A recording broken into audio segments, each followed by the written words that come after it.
what was I thinking about? I came up with, man, I knew I should have wrote that. You know, when you come up with good things while you're stoned and you should like write them down and you're like, oh, I need to write that down. That's such a great idea. Well, the thing is, I'm not going to ever forget that. I'm never going to forget that idea. And then you forget it right at the time you need it.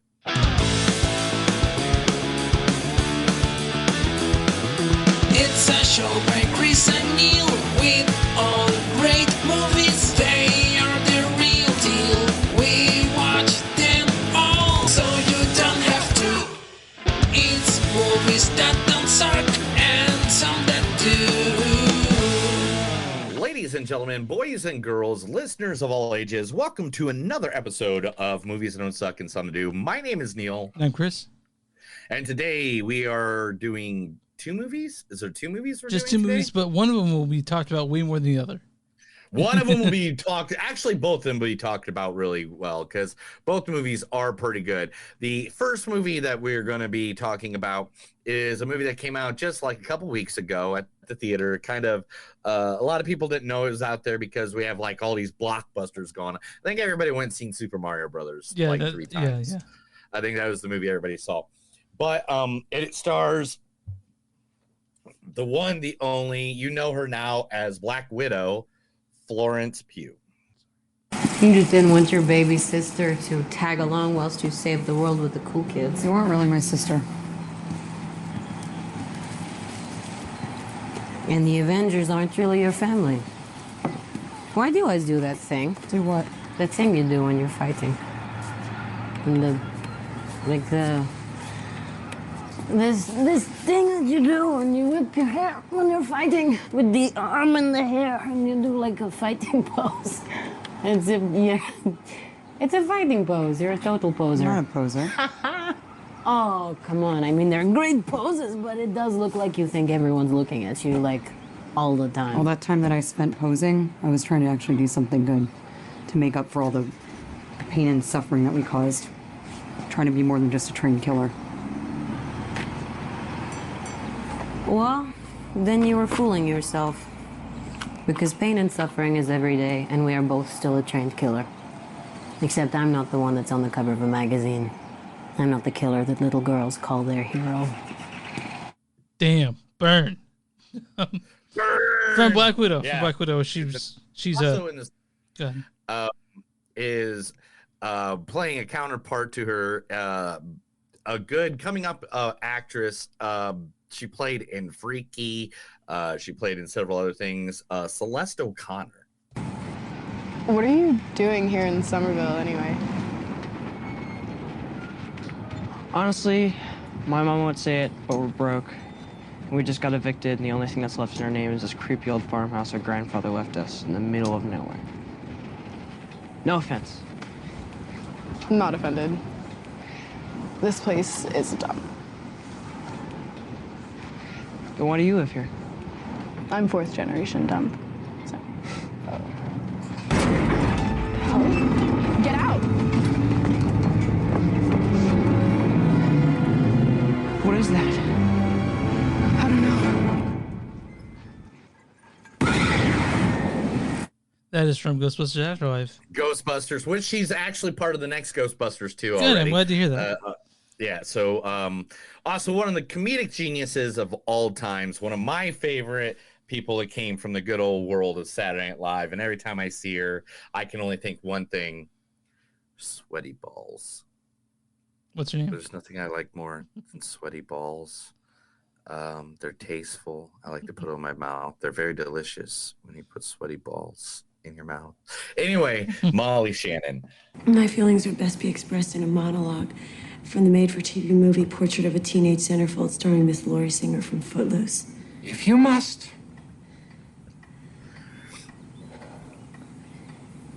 It excites me, Daddy. Don't you see? I like it when the men look at me. You try to keep me trapped here in this small town like a little animal. But I am busting out, Daddy.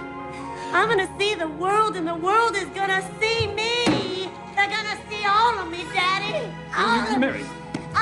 Mary! Stop that! What are you doing with my grandchild? From Superstore.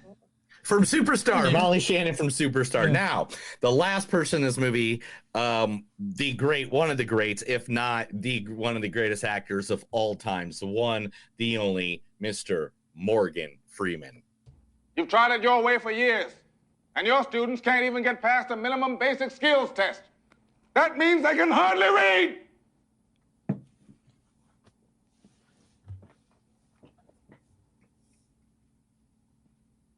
They've given me less than 1 year, 1 school year to turn this place around, to get those test scores up, so the state will not take us over to perform the task which you have failed to do, to educate our children.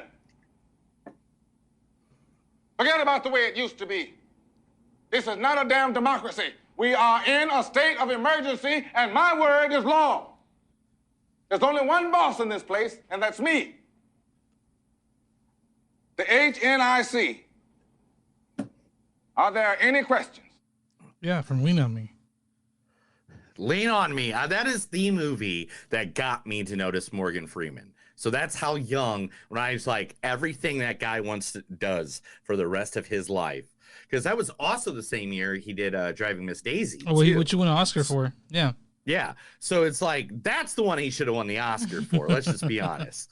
That was an amazing movie. If you haven't seen Lean on Me with Morgan Freeman, and literally it's that school was ran over by gangs, and he tries to It sort of reminds me of a better place. a tougher, what's that movie with Edward James Olmos?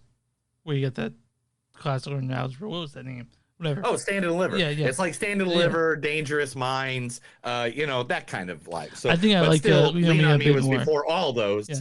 Oh, that Lean on Me did best. But the movie we're talking about there, the first movie we'll review today is A Good Person, which I can't wait to talk about this. Written directed by Zach Braff. So we should mention that. Zach Braff, the Zach Braff, Garden State Zach Braff. Scrubs, JD from Scrubs. Yeah. I was trying to think of his name. But the second movie we're talking about, everybody, you're going to know it because everybody's talking about it. Yeah. And, of course, the guys who actually are the geeks that know the stuff, we definitely got to talk about it. Mm-hmm. And that is Guardians of the Galaxy Volume 3. Now, how do you want me to do this, Chris? Okay. This is going to take a little bit. Let's just go through who they are. Because I tried to make these as short as possible. This will take 4 minutes. I did. So take a minute. I did. So each one of them's like only 20 to 30 seconds. So first, here's the one, the only Star-Lord, Chris Pratt. Drop it. Hey. Drop it now. Hey, cool, man. No problem. No problem at all. How do you know about this? I don't even know what that is. I'm just a junker, man. I was just checking stuff out. You don't look like a junker. You're wearing rabbit gar. It's just the outfit, man. Ninja Turtle, you better stop poking me. What is your name? My name is Peter Quill, okay? Dude, chill out. Move! Why? Ronan may have questions for you. Hey, you know what? There's another name you might know me by. Star-Lord. Who? Star-Lord, man. Legendary outlaw. Guys? Move! I'll forget this.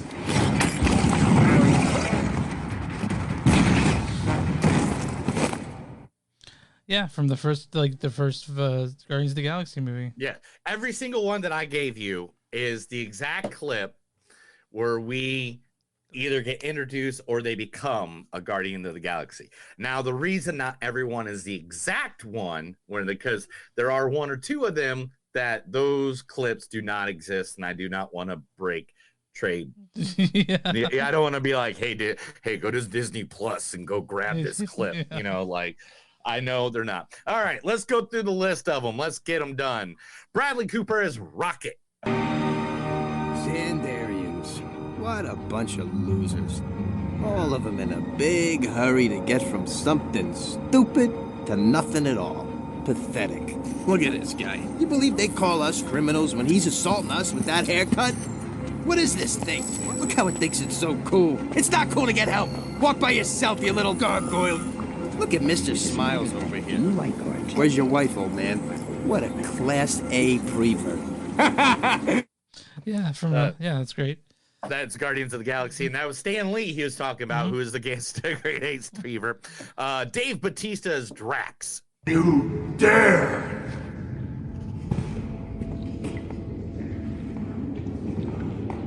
You know who I am, yes? You're Drax, the Destroyer.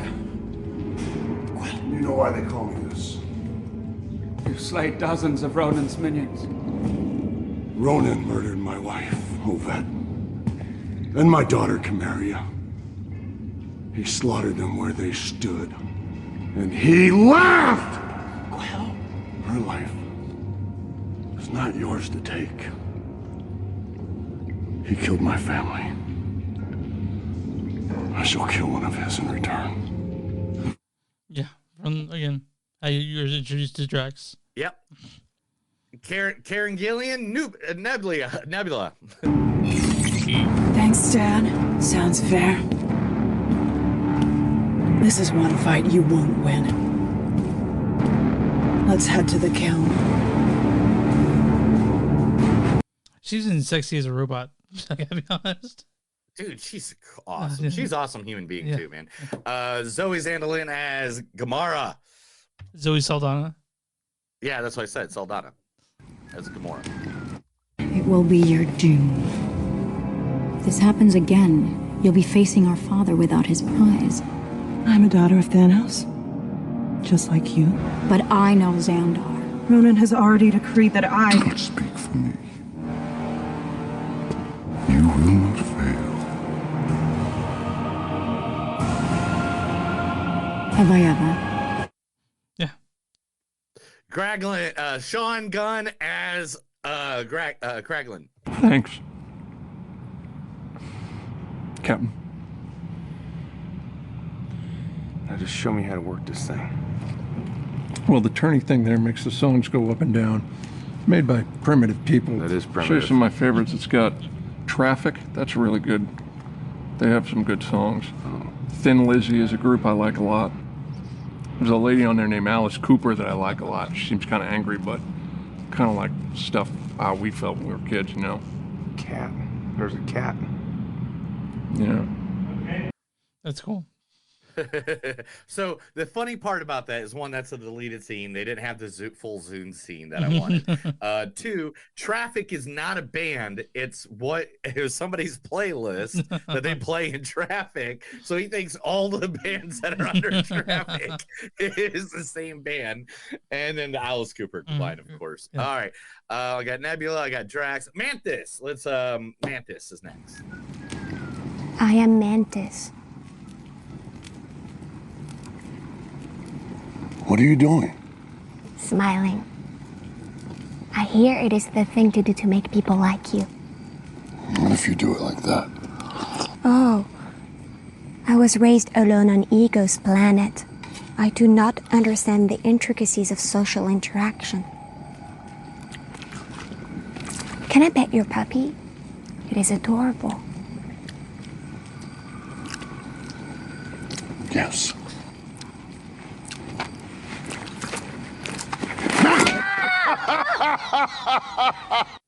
Yeah, it's a great scene. Yeah. All right, and then also, of course, the one, the only, Vin Diesel as Groot. I am Groot. I am Groot. I am Groot. I am Groot. I am Groot. I am Groot. I am Groot.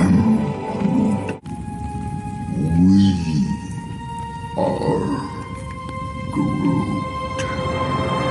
So many tears in that first one. So many tears in all those, different ones. Then I have one other person, the villain, but you want Chris, to I'll say? let you take that one. Oh man, Shuguri Iwuji as the High Evolutionary.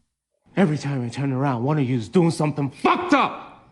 I thought Waller gave me soldiers. Instead, it's a fucking apple dumpling gang. Classic pull. Who are the apple dumpling gang? Incompetent dinguses. But they always triumph in the end. Fuck you, John. Jesus. You told Vigilante to kill Peacemaker's father? I didn't tell him to. I just kind of put the idea in his head. That Peacemaker would be better off without his father. Well, his father is going to go to the authorities and tell him how he switched out the fingerprints. I was just trying to make the hard choice. Seeing as we're already losing Peacemaker's trust, how's it gonna feel when he finds out we manipulated his best friend into killing his father?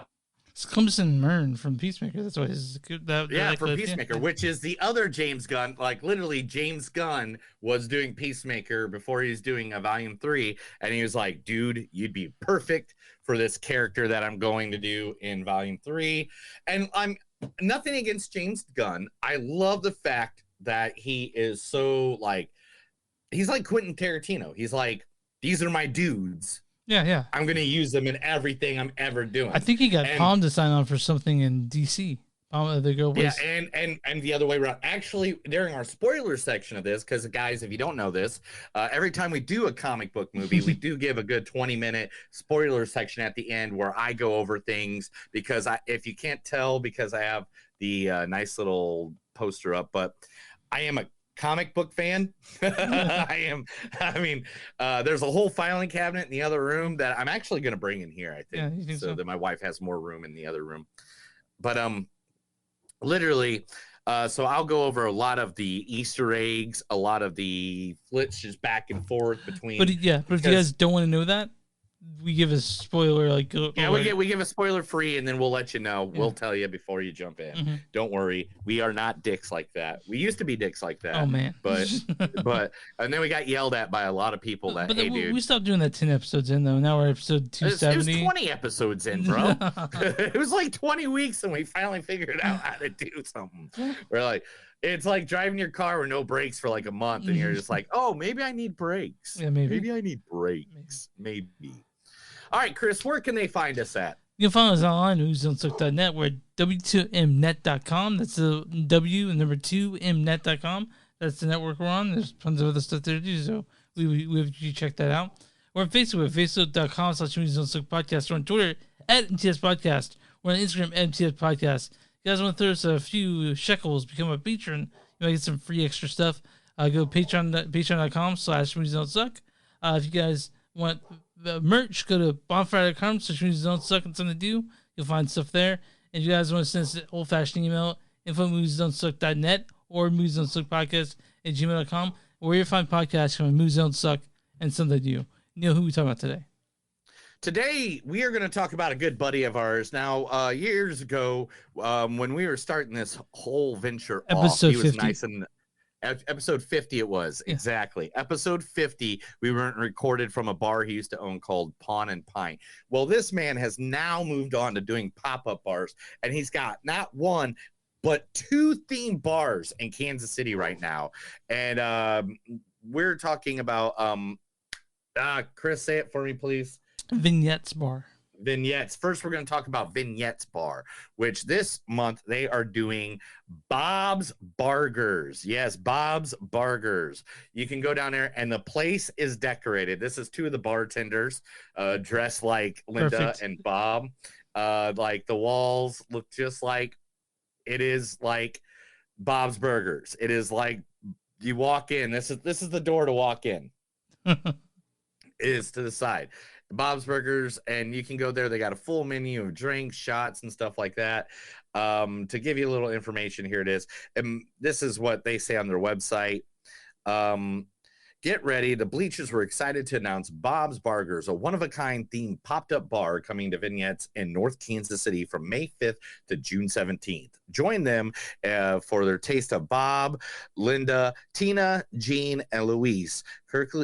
And wholesome world filled with delicious burgers, specialty cocktails, and unforgettable memories. Save your menus inspired by Bob's famous burger of the day with options like Baby Can Chive My Car or burger, or the foot feta-ish burger.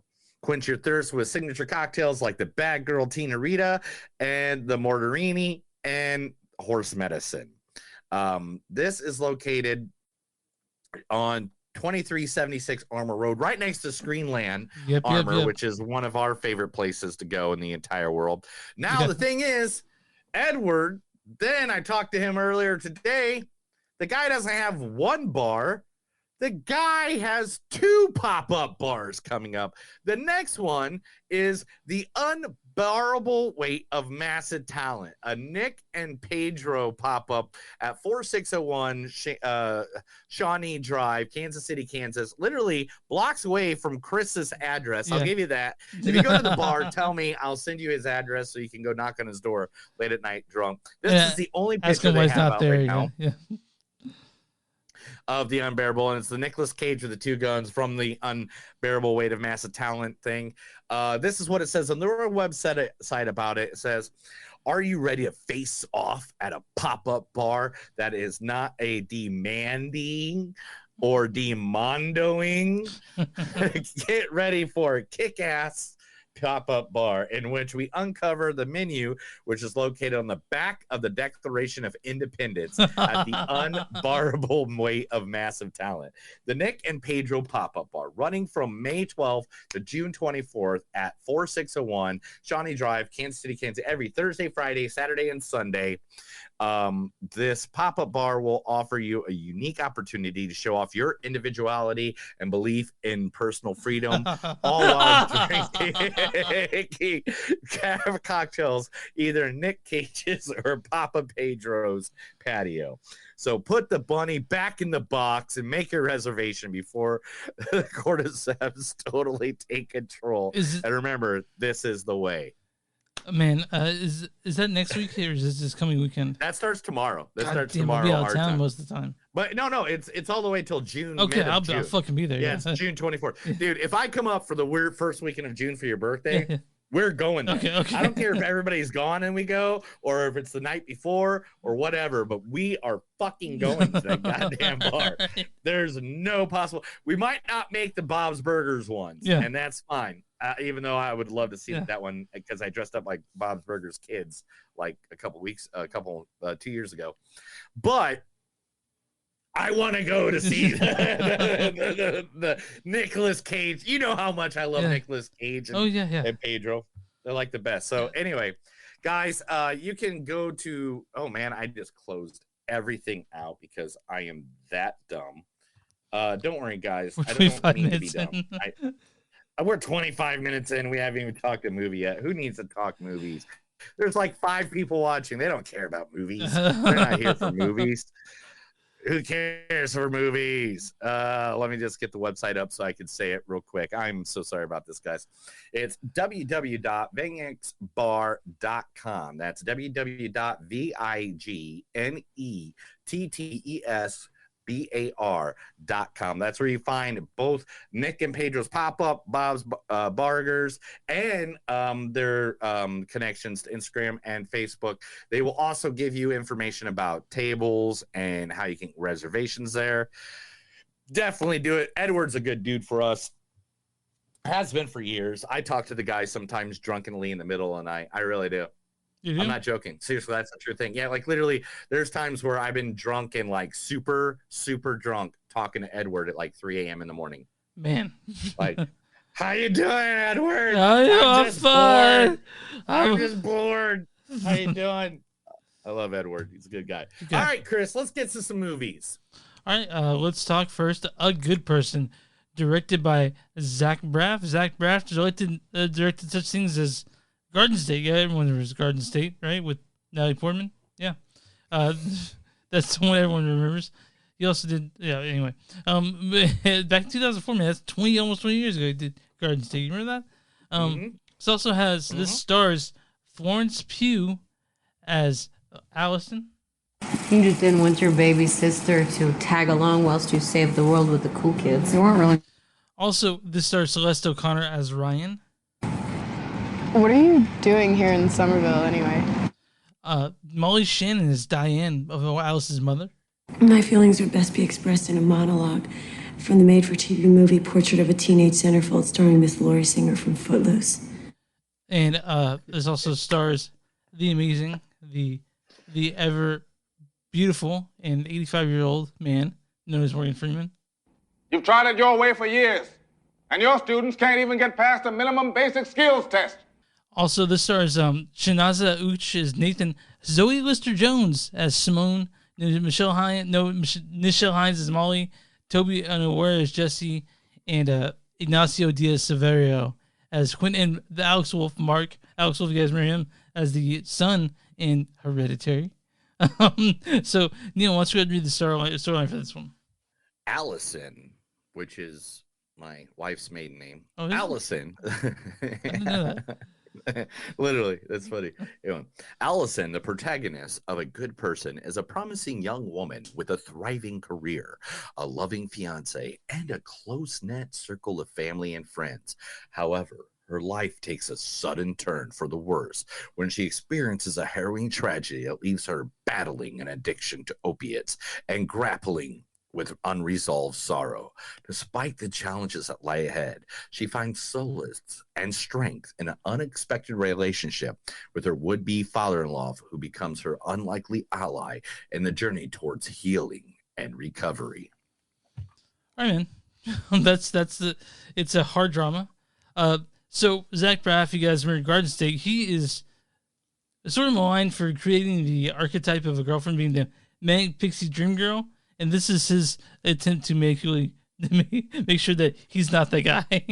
I'm with that one. I want to see, first up, I want to say right up front that the acting in this, all of this is incredible. All the acting is spot on. This movie, the acting in this movie, everybody played their character ridiculously well. Yeah. In fact, I'm going to go and say this. I'm pissed this movie does not have more recognition out there. Oh, yeah. Because I feel like this was like a really good story, and someone who's had to deal with some traumas that were in this movie personally, that I was a huge fan of this movie. I was a huge fan of the relationship between Florence and not Samuel Jackson. I'm so sorry. I was thinking, for some reason I was thinking Nick Fury. I don't know why. Yeah. But probably because we're about to talk Guardians of the Galaxy. That's probably right. Anyway, but the relationship between Florence and Morgan Freeman was ridiculously awesome. Literally the relationship of how this all goes. I mean, there's some parts like I really wish they would give me more information or maybe a visual of exactly what happened during that year. During we get told what happens. Well, I think part of that is it's the unraveling of the story, revealing part. So yeah. So you maybe have an idea how it goes, and it doesn't go that way, which I thought was fine. The movie itself was really well acted, really well done, and it had parts that I guess people who've been addicted can relate to or know, experienced before. I don't have a problem. I like the movie itself. It was a little too long for me. 2 hours 9 minutes, but what? Yeah, I thought it was just a little bit too long. That was a little long for you. This movie itself, I mean, yeah, but wait a minute. So you're telling me a film that contains Morgan Freeman is too long for you? No, what? Who are you? For the story, it was Chris? For the Where's story. Chris at? Can you go get Chris for me? For the Can you story, go out the curtain, come back, and bring Chris? For the story it was telling, but I like this movie. It's only 2 hours. 2 hours 9 minutes, dude. We watch like 5-hour movies now. Like it's impossible to not find a long movie nowadays. You're right about that. Everything is like everything is. It's only 2 hours, and to be honest, I like the journey it took me on. It took me in. Maybe it could lose. I guess there's a part of it could lose, and I'm not going to say what it is because it'd be a spoiler. And we're not doing spoilers to the end of the movie, which I might talk about it then. But we don't do the spoiler to the end of this episode. Yeah, we can do a full episode before we go into spoilers. Yeah, before we get to the spoiler part.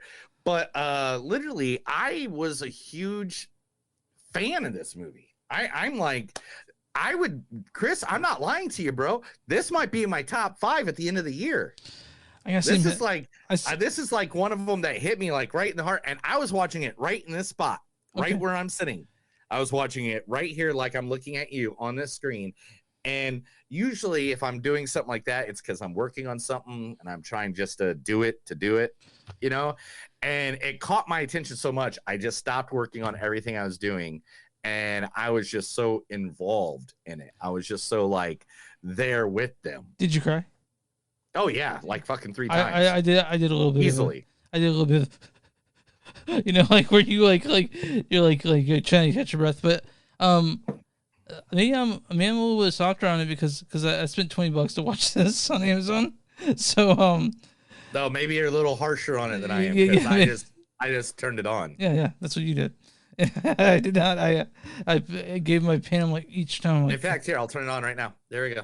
There it is, and it's on. I own it now. I own it now. But, Like, yeah, but a good person. It's Florence Pugh is great, and she's a star. Like she's gonna be one of those people that in 10 years you'll know who she is, in everything. Who? Celeste? Yeah, Florence Pugh. Oh, you already know who she is. I know. I'm saying, How do like, you not know who she is? I bet if I asked my dad who what kind of Florence, human being no, doesn't know? If I I mean, bet if come I on. asked who Florence Pugh is, he wouldn't know. That's what I'm saying. At this point, who doesn't know Hawkeye? Who doesn't know Black Widow? Who doesn't know Midsummer? Who doesn't know Old Fighting with My people. Family? You literally got 5 nerdyisms just with those 4 movies. Yeah, I know. You got Pro pro Florence Pugh is. wrestling. You got pro wrestling. You got comic book geeks. You got, I mean, Boss Bitch Fight Challenge. That was a good video. I saw that. Let me ask you a question then. So, you know, like the last really big movie superstar, I think, like that's still around is Tom Cruise. But like in the last 15 years, who became a giant superstar in the way that Tom Cruise was? You know, like Ryan Reynolds. Yeah, fuck it. Ryan Reynolds before that was just a throwaway cutesy boy. Chris Evans. I'll go Chris Evans too. But yeah. Man. I just don't think I don't. Because where's Freddie Prinze Jr.? What happened to him? Yeah, where's Jason Vanderbeek? James Vanderbeek. I don't know where he's at. Yeah, exactly. That's what Where's I'm saying. Josh Hartnett? Yeah. They were in that group of guys. Josh Hartnett. And yeah. those two are ones that shot up to the moon. Yeah, that's true. Okay. Yeah. You can't say that. Are you trying to argue if they're still real movie stars? No, come on, Chris. I'm being a Quentin Tarantino asshole guy because you are. Yeah, because you are. I'll fucking throw names out all day. Here, give me 5 more seconds. I can come up. Okay, with I'm good. I'm good. Scarlett Johansson. Scarlett Johansson's one. Like, but listen. But again, these people, all the people you mentioned, were comic books movies, right? Like Deadpool. You mentioned Ryan Reynolds. You mentioned Chris Evans as Captain America. You mentioned Scarlett Johansson's Black Widow. And I'm not saying that's a problem those are at just all. action movies. Those are just action Those movies are that people gave a fancy name to. But they are super movies, right? Yeah. But just because they're superhero movies, And they're that's still action. Yeah, they're still action movies. Yeah, they are. Just like Predator came from somewhere, James Bond came from books. Yeah. Freaking. I'm not saying that's a problem either. Yeah. I'm not saying it's a problem. Just saying, I don't think it's a problem at all. Okay. But I don't even know why we're talking about this. All right, good voice. Good person, not good voice. But Florence Pugh is freaking amazing. Morgan Freeman. I mean, Florence has been good in pretty much every damn thing she's done so far. Yeah, I know. Zoe Lister-Jones is in this, and she's great too. I love Zoe Lister-Jones. And Molly Shannon too. Oh yeah, Zoe Lister-Jones was great in this as a counterpart. There was another performance. Somebody popped up that I was just like, oh, it sucks that he played that part, but I'm glad that You wanted a bigger part for that guy. It's either Oli Green or Alex Wolff that plays the a-hole with the tattoo Alex face. Wolff. Oh no, that's no. It's Diaz Silvera. Silvero. Yeah. Yeah, he played a good part. It's a bad part in the movie, but he played a good part, and hopefully we see a lot more of him coming up. Let's get some quotes and let's move on. All right, cool. Because we have a big, huge news segment, and we have a giant segment about the Guardians of the Galaxy Volume 3, the big one. Yeah, we got a huge one. It's gonna be big. It's gonna be bigger than your. Mm-hmm. Anyway, many hours I spent blissfully lost in a world of my own creation. I love that line. It was a great line. I never have to see the day again. I never want to see or have to see the day again. When we get married, we have to make rules about the phone in bed. Chris, do you have the phone? Do you ever play with your phone in bed? Leah does. So Leah does. Oh, I could be a professional dancer.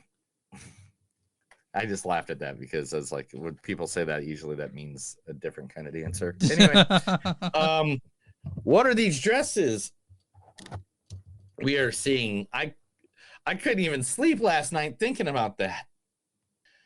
It's Makeover Monday. It's Friday. He used to flirt with me with his fingers deep in my mouth. So he owes me one.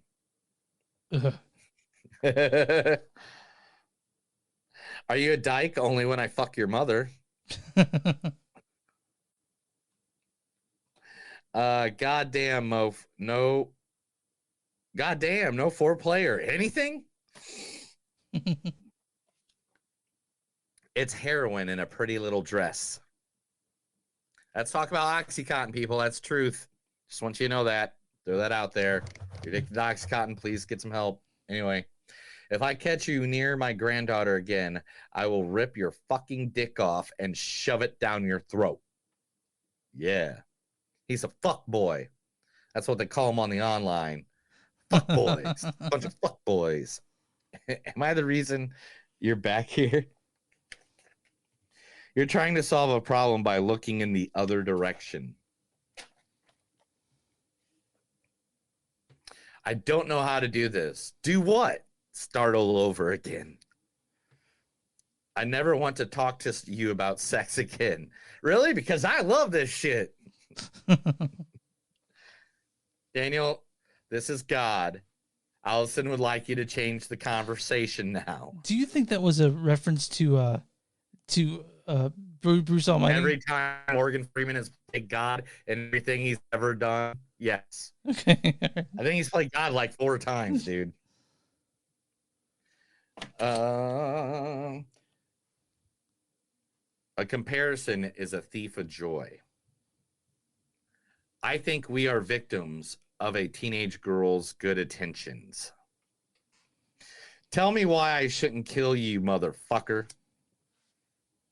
You didn't have time to stop because you looked at your fucking phone. Amar viante is Latin for it means to love one's fate. Oh, love that line. I love that because I studied Latin, so I knew that as soon as she said it. I was like, oh, it's so great. I can't believe he said that. Okay, my score on this is a 3.8. I liked it. Cool. 4.2. Easily. I loved it. I loved it. This is one of those hard droppers that, like, right now, if I went to go visit my mom, I'd be like, watch it hey, with Mom, you? yeah, I got a movie to watch with you. Okay. Like, I have movies to watch with you. And we would watch those movies, and then we'd be happy, and then she would not disown me like she did that one time. Would you make her watch Antichrist or something? What's that? Did you make her watch Antichrist or something? No. I made her watch Batman, Dark Knight. Yeah, you know, one shitty movie after another. Come on. Chris Nolan, sometime he'll make a good movie. Yeah, I mean, hopefully Joe Oppenheimer is great. I'm looking really for Oppenheimer. All right, man. I'm on RottenTomatoes.com. What is the audience score for a good person?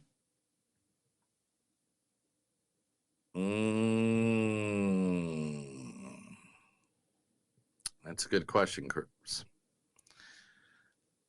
I am going to say by the audience, it's going to be 64%. 96%.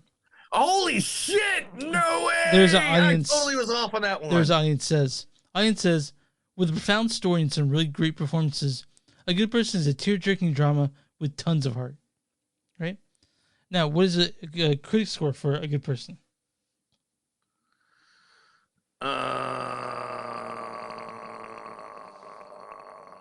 Well, if they did 96, it has to be 83 at least. Is that what you're saying, 83? Yep. 57%. What is it? 57. What is their bullshit reason for that? Critic consensus is busy, baggy, and schmaltzy. Good Person members of the best of intentions and terrific performances can sometimes add to a movie that's merely fine. So that's what they said about it. I think that's bullshit. I didn't think it was busy or baggy. I mean, a little baggy and a little schmaltzy, but I thought it was better than 57% for sure. Yeah, I definitely think it's 10 times better than that. 10 times better? I mean 557%? Yeah, I think it's 500%. That guy is What a bull heart. I'll kill that mofo. We'll find him. So, yeah, man. What do you want? What we got news ready? You pull that up, or do I need? I don't know what you're talking about. News? We're doing news. This is the Movies Don't Suck and Some of Them News. I'm gonna read Chris some stuff. He's gonna act like he hasn't read it 3 different times while he was sitting on the toilet today.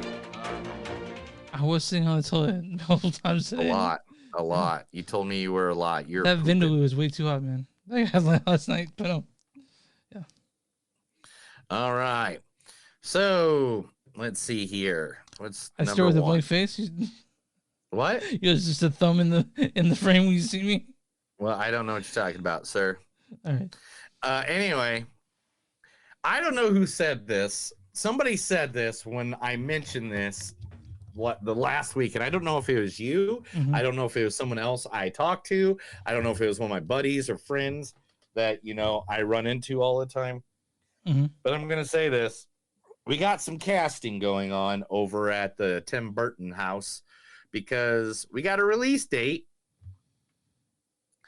Beetlejuice 2 will be coming to the theaters as of 2024. What do you have, like a date, like a movie, It just says 2024 right now. Okay, so next year sometime. So here's the first news.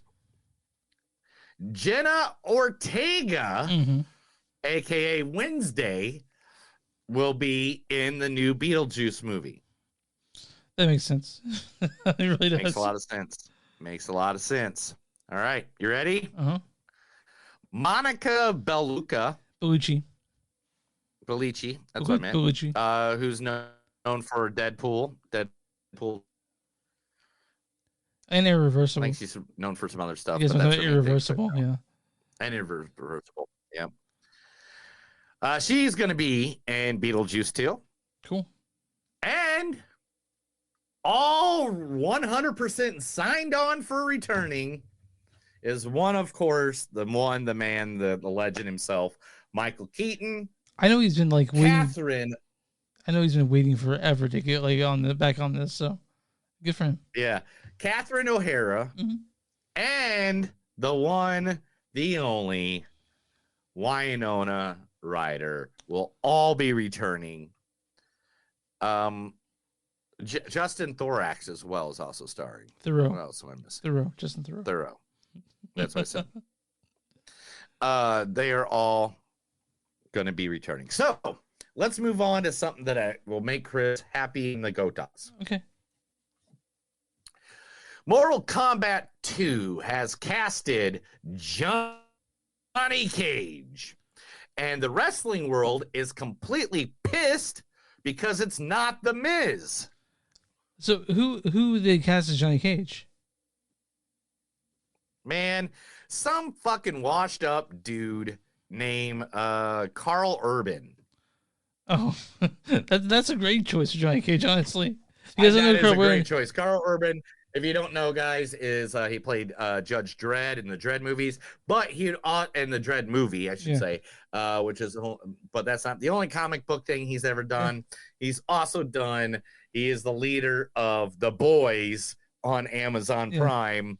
He's gosh dang it, what's his name? Yeah, why can't I think of his name right now? Too, dude. I went on too. We're gonna have to figure this out before. Yeah, look him up. Look him up real quick. Okay. Look him up real quick because I got going. too much stuff on my screen as it is. It's Billy Butcher. Billy Butcher. He was Billy Butcher in The Boys. The most badass character. Yeah, Billy Butcher. Okay, and just for you, Chris, just so you know this, okay? The new Mortal Kombat game will not be Mortal Kombat 12.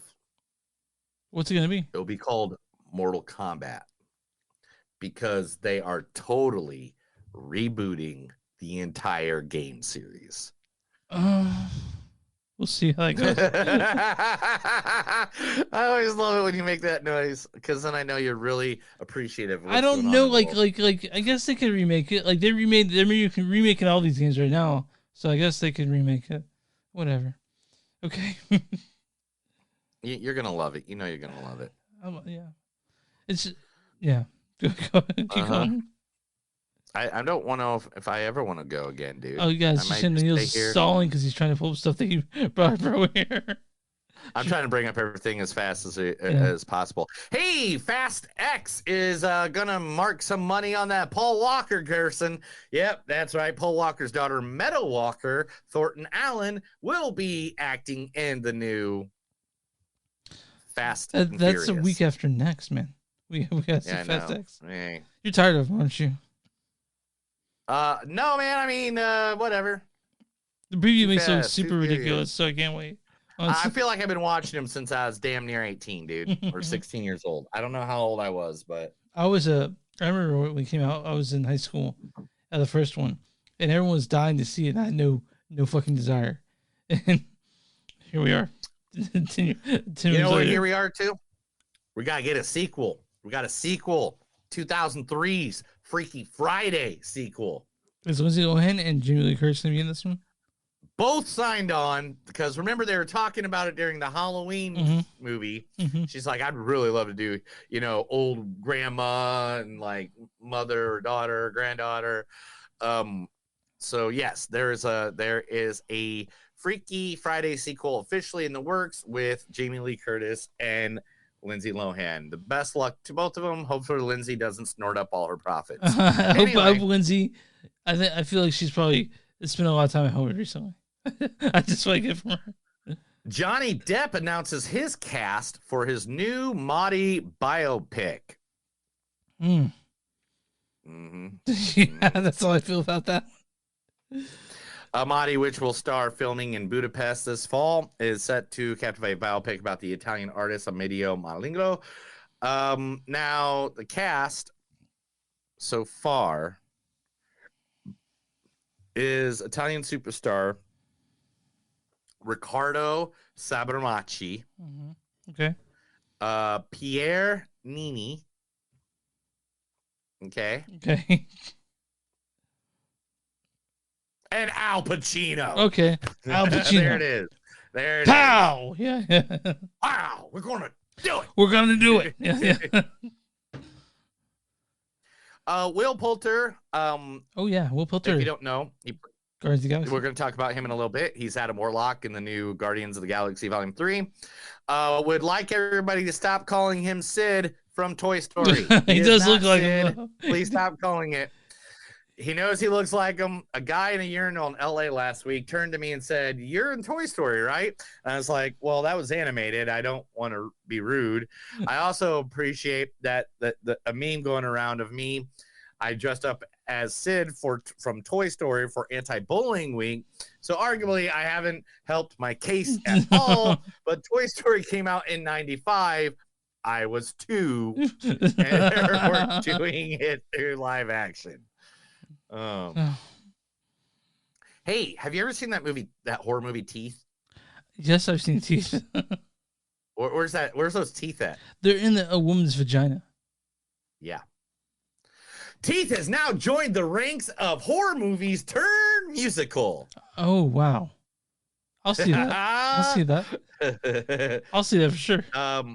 Teeth, based on the cult classic of the same name, is a fierce rapturous and savage entertaining new musical crackling with irresponsible desire and ancient rage. A dark comedy conjuring the legend of one girl whose sexual course is always her salvation. Michael R. Jackson, the Pulitzer and Tony-winning playwright, is who's behind Strange Loop, is collaborating with Anna K. Jacobs, who previous critics are writing the musical.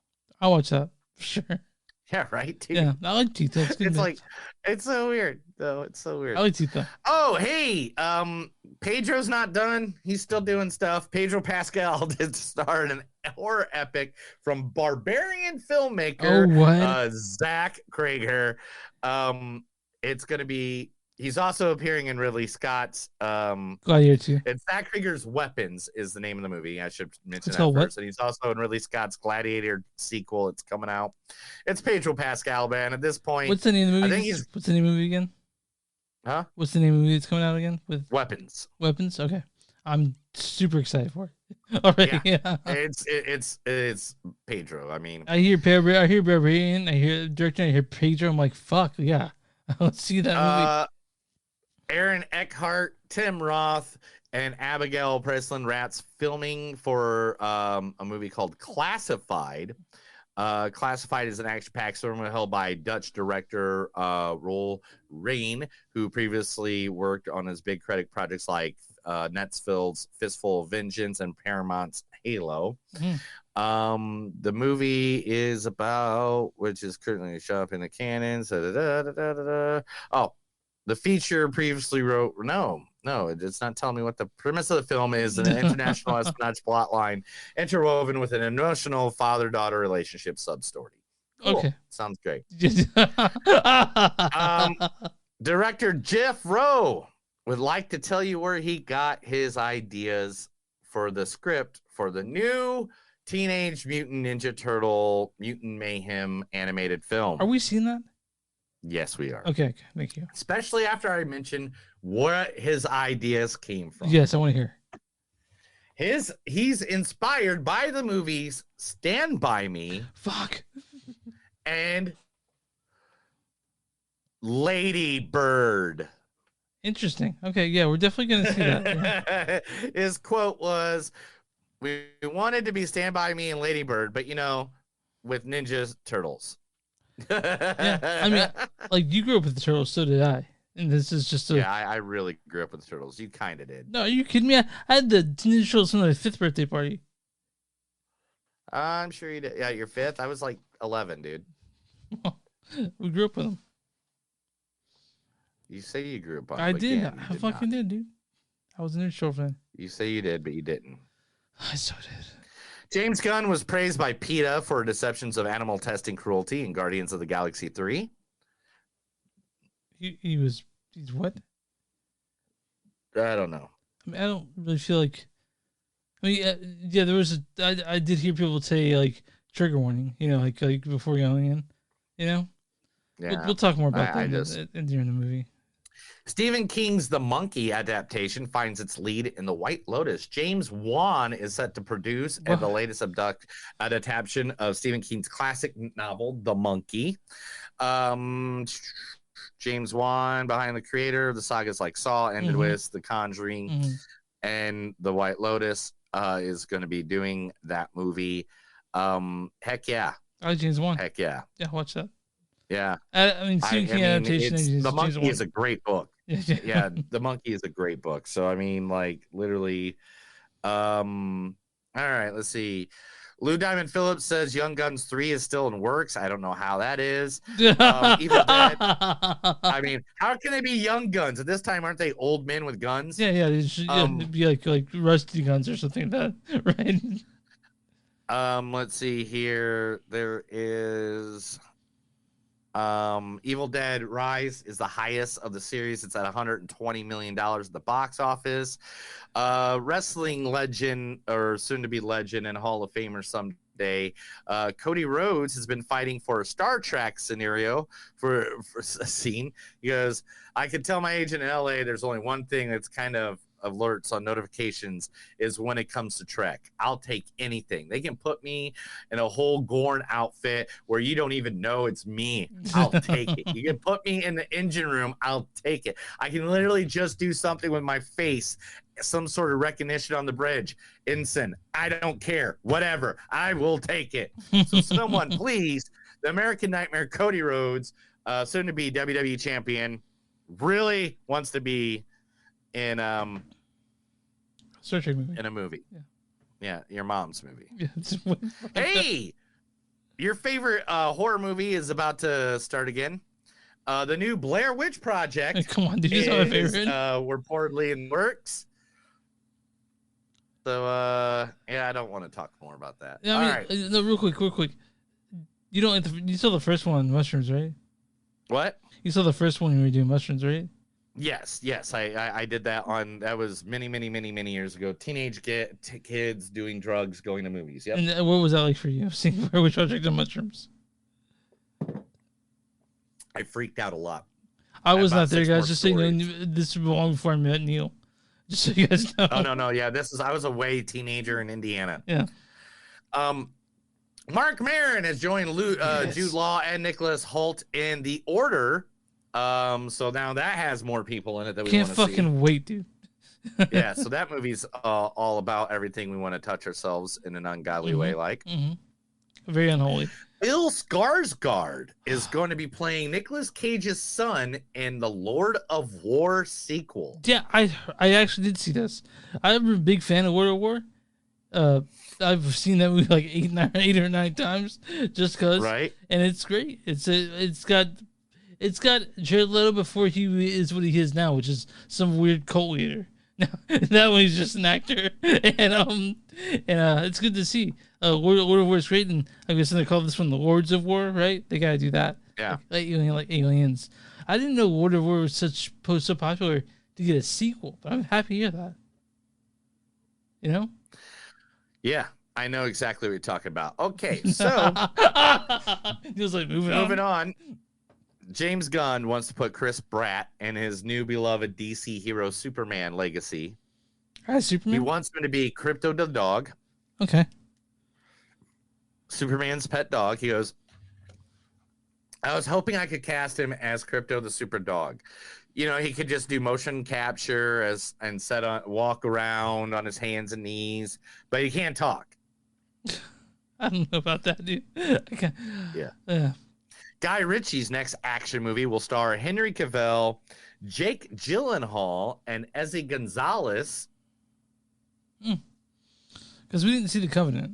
We should have. It doesn't have a title right now. Okay. But it's Guy Ritchie with Evan Atkinson and John Ferdberg of Black Bear International. So I mean, Queens, dude. Queens. Yeah, it doesn't give us anything. But I mean, Guy Ritchie, Henry Cavill, Jake Gyllenhaal. You got me there. You don't even have to go anymore. Mark Hamill and Tom Hiddleston is to star in Stephen King's new movie, The Life of Chuck, directed by The Haunting of the Hills' Mike Flanagan. I feel like Mark Hamill's just showing more stuff than he used to, like because he's gonna be in that movie, The Machine, coming out in May, which we're very excited about. The Machine. Yeah, and he's just showing up. Because now he's at Mark Hamill level. He's at legendary level. But he was at legendary level before that, I think. Don't you think? Well, he only did Luke Skywalker before. Okay, but then he now came back and redid Star Wars. Okay. He did the other Star Wars movies, and now he's like, at the super. Sorry, my pants were falling down. But now he's at legendary level. Where I don't know where he can still pull the audience. So they're like, yeah, Mark Hamill was in this one. Okay, all right. Last but not least is an actual Star Wars report. Star Wars: The Rey sequel details revealed by Kathleen Kennedy. They are exploring the evolution of the Jedi. They're going to be 15 years after the rise of Skywalker. The First Order has fallen. The Jedi are in chaos. And there's even a question of how many even exist anymore. And Rey's building the new Jedi Order based on the text that she was given and that Luke imparted on her. Yeah, we'll watch it. I mean, like Star Wars. We're going to fucking watch those movies. Yeah, it's Star Wars. Yeah, we're going to watch Star Wars. Are you going to watch Star Wars? Yeah, I'm going to watch fucking Star Wars. I mean, who's not going to watch fucking Star Wars? I mean, what person put Star Wars on? If you don't watch Star Wars because it says Star Wars, it's because you're one of those guys. We all know what those guys are. Yeah, they're fun haters. That's what they are. Yeah, I don't like Star Wars. Nerds. Nerds like Star Wars. He's right. But that's it, Chris. Let's get to this because I know it's going to be an hour. So let's do it. That was the movies that don't suck and something to do. Now me and Chris are going to talk the biggest comic book movie of the year, Guardians of the Galaxy Volume 3. Okay, you guys don't know who James Gunn is. He directed this. I don't know how you would go your life without knowing James Gunn, but James directed Guardians of the Galaxy Volume 1. Volume 2 is also known for Trauma films. Is Super. He did Super. I fucking love Super. Don't you love Super? And he is now the leader of the DC universe. This is probably his last film he's ever going to do for Marvel. For the foreseeable future. This stars Chris Pratt as Peter Quill / Star-Lord. Star-Lord. Drop it! Hey. Drop it now! Hey, cool, man. No problem. No. Also, Bradley Cooper as Rocket Raccoon, or Rocket. Sandarians. What a bunch of losers. Also, Dave Bautista as Drax. You dare!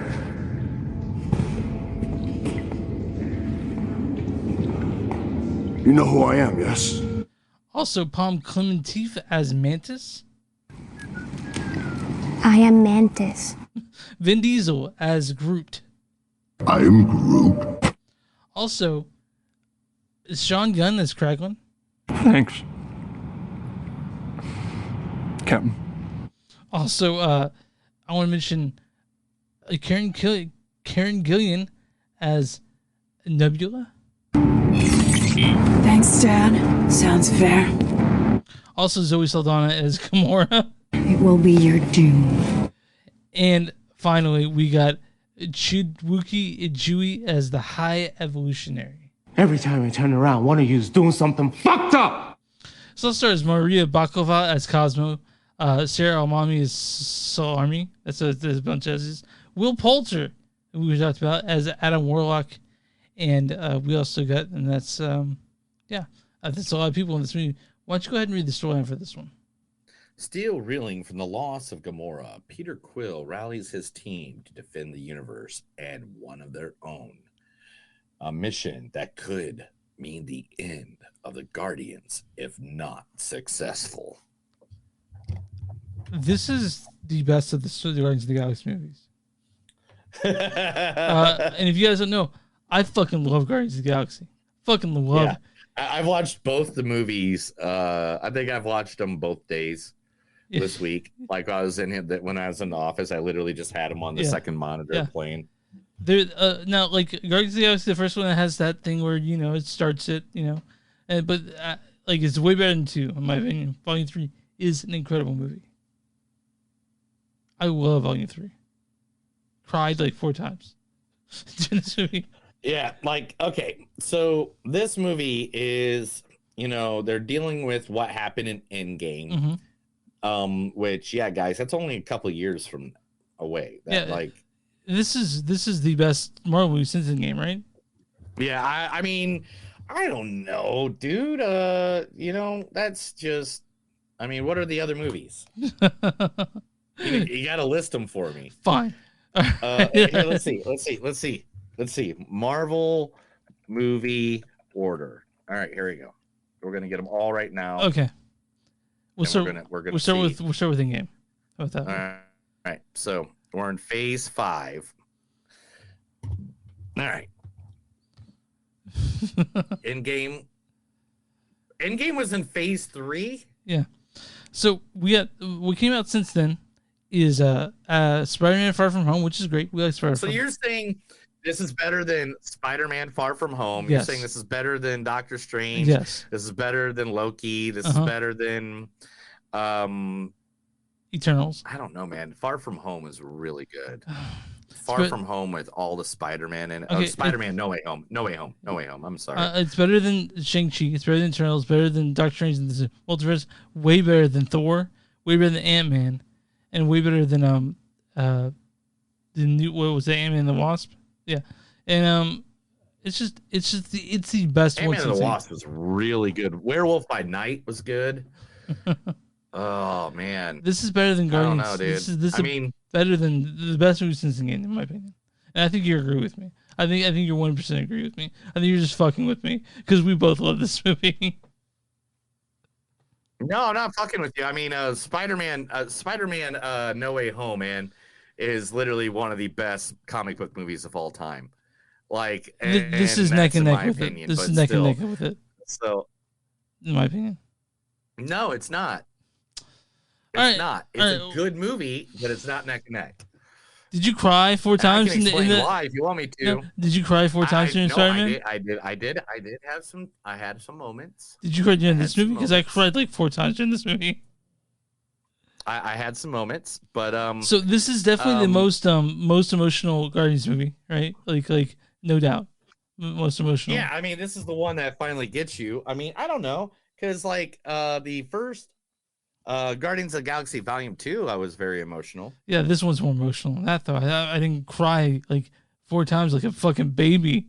I did when they only showed David Hasselhoff for half a second in Guardians of the Galaxy Volume 2. You're telling me it was possible? I think in Volume to 2, have David I think Volume 2 is the only time I cried when they did that tribute to Yondu. Oh gosh, but anyway, all right, let's talk about the movie at hand though. Okay. This is literally them all dealing with all the turmoils in their own life. Yeah. Every Guardian is like shit's going wrong. Said this. Yeah, someone said this, and I thought this is a great way to explain it. Every single the first movie was all them hiding, showing you how they mask their tragedies. Mm-hmm. Quill does it by music. Rocket does it by building things. Then you got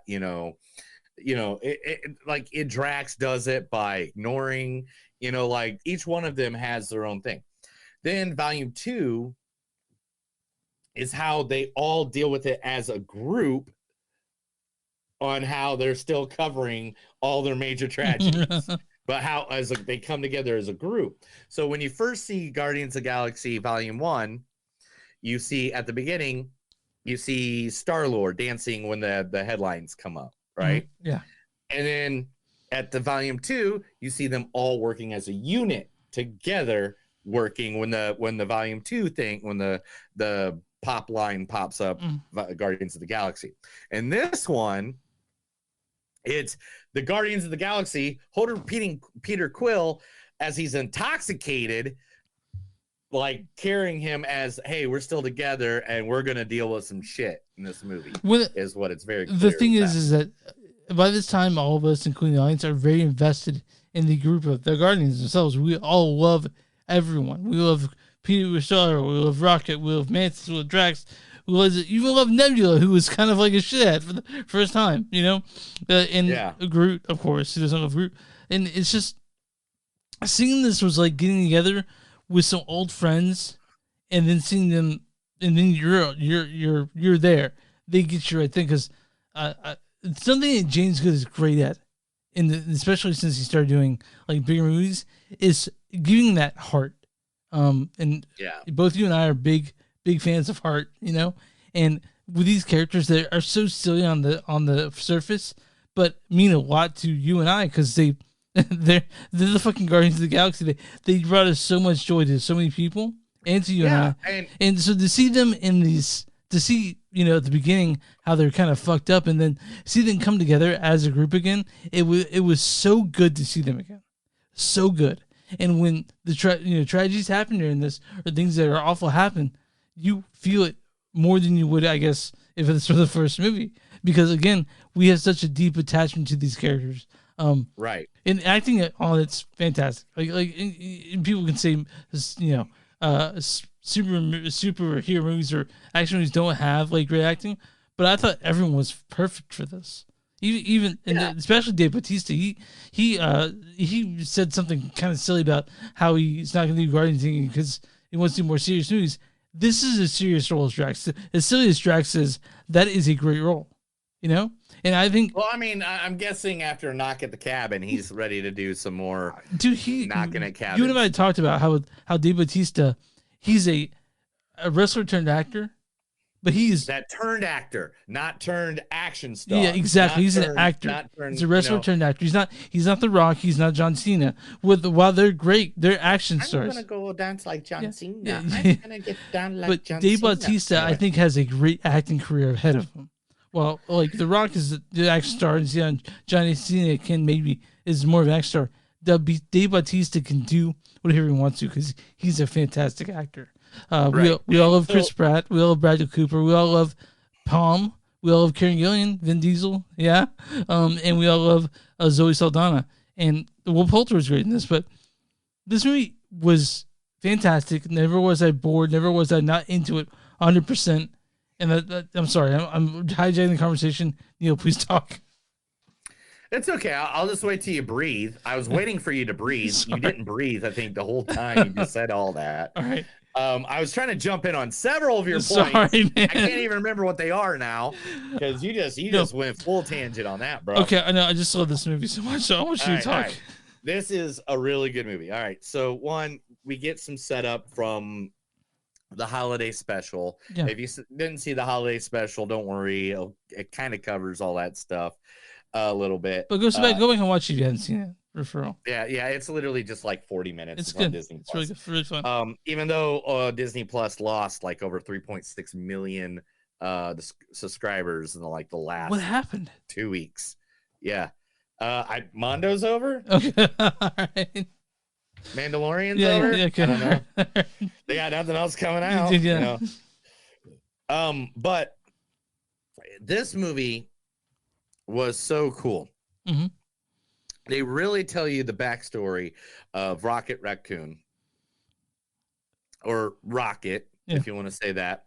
They give you this great story about how Peter, because we all thought, because of Endgame, I think we all kind of thought, hey, there's Gamora again. She's just going to hook back up with Peter Quill. And that's not what happened here. And it's him dealing with an actual death. And at the same time, gets to see the person that she that's supposed to be dead. Yeah. But I thought that was really interesting. They didn't Disneyfy it like you expected them to. They made Gamora basically Gamora at the end of Endgame. They didn't say like, okay, she came back and now they're in love again. No, this was Chris Pratt dealing with that, and or pretty cool dealing with that. And I really appreciated they didn't massage their shoulders say it's all okay. They're back and good now. You know what I mean? Yeah, and I'm glad they didn't do that. I'm glad they didn't go the way of like, oh, it's cool. They saw each other. They're here. Da da da da da. And there's something on my floor right here. Yeah, I didn't know what that was. Okay. And then I looked over. It's my dog. It's one of my dog's pull toys. Okay. So, anyway, here, I'll just hide it. There we go. Anyway, but this movie had heart, had soul. The only downfall, I think, of this movie. Okay. And this is it. This is just me being picky as fuck. Is I never got a Drax backstory. Oh, you want a Drax backstory? I wanted to get that. I get it, and I get why. Yeah. They don't do it. Do you know why they didn't do it? What? Because time constraints and what? Let me show you a picture. Okay. See this picture? Yeah, I do see the picture. See the difference? What they look like? Yeah, they look different for sure. Yeah. Yeah. So in the comics, Drax is nothing like Drax. Oh, yeah? So in the comics, he's actually made by like the World or a group of scientists called the Enclave, which we'll talk about them here in a little bit, that created him, and he only had one goal. And you know what his goal was? To destroy. To kill Thanos. Yeah. Well, Thanos is to dead destroy Thanos. That was his only goal. That's in his brain. If he kills Thanos, he's dead. He has no reason to live. But Thanos is dead in this MCU. Yeah. So, like, and they made him part of a race, like a different species or whatever, and stuff like that. Well, I thought it was cool. Looking back on that now, I would love to see what James Gunn's version of where Drax come from, and I didn't get that, and that's my only upset is I never got that because they completely changed that character, which I get why they did it, and I'm not bitching about that. I just wanted to see that story. Real quick, is Rocket's story stay the same from the comic books? It is? Okay, because that's what I want to know. But by the way, it's close enough. Now, you guys, we're not going to give anything away, but you will cry several times if you have any connection to these characters. At least once. Yeah. You're gonna cry. You're gonna jiggle your stuff. You're gonna make out with the random person next to you. Wait a minute, no, that's a different movie. Anyway, you might get your hand on your shoulder from the person next to you. It's all right, pal. Right. It's all right. Yeah, This movie was really in depth. The bad guy, the High Evolutionary, was amazing. Oh man, High Evolutionary, if you don't know, is a character that's all about perfection, and the way the MCU has created him, I believe we're going to see more of him in the future. Well, or maybe not. I mean, maybe he was killed. I actually have a whole theory on this, and we'll talk about it in the spoiler section. What did you think about Adam Warlock finally showing up? Because you've been talking to this guy forever. Because if you don't know who Adam Warlock is in comics, guys, Adam Warlock is literally he could kick Superman's ass. Yeah. You've talked about him, I think, since the first Guardians of the Galaxy. I'm wondering what the fuck Adam Warlock is that? Do you see that, Chris? What is that? That's Adam Warlock in the middle. What comic book is that? That's the Infinity War. Infinity War. He didn't show up there, though. The Infinity War. Yeah. You were waiting for him to show up there, that he did not. Yeah. Huh? He didn't show up in any Infinity War. You were waiting for that. Yeah. Did you see him in any of those Infinity War movies? No. Endgame? No. Nothing like that? No. No. At any point, did he just walk up into a place and go, hey, man, I can put on the gauntlet like it's nothing? No? Do you remember that? No. Do you remember that? I don't remember that at all. Yeah. We'll talk about that in the spoiler section as well, guys, because I got a lot to say about the Adam Warlock character and how they portrayed him and stuff like that. You want to get to quotes? But I like the fact that they made him young enough that he can be in the next phase. Okay. Because literally that does fit in to what he's supposed to be and what he is. And so, I mean, I'm going to tell you guys, literally, I have researched the hell of this thing. Like, I don't even know how big this page is of information I have here. Let's see. I have a lot to give you. But we will talk about that after we get a spoiler. Yeah.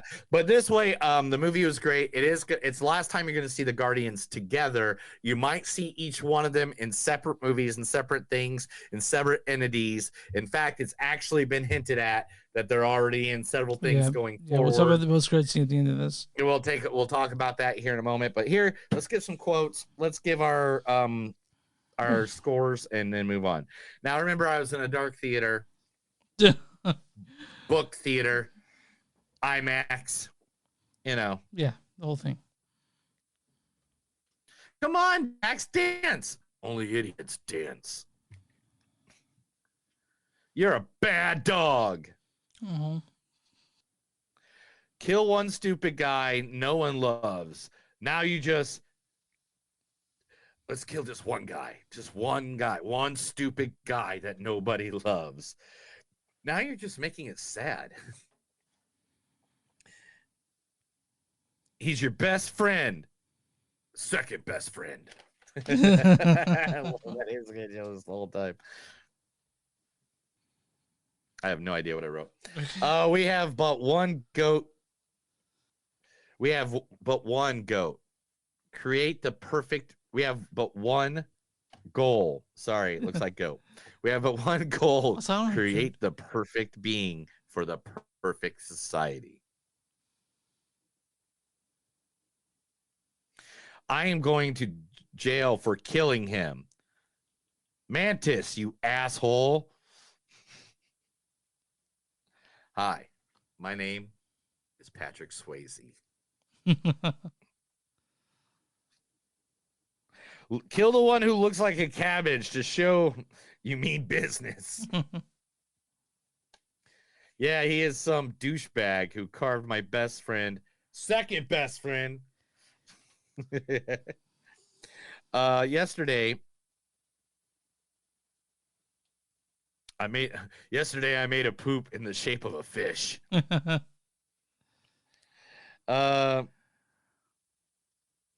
Which means it's a trap. No, it's a face-off. That's his fault. He should have known I don't do anything for anyone that tells me. Earth would be a good place without the ignorance and bigotry. It's not a trap. It's a face-off. Damn.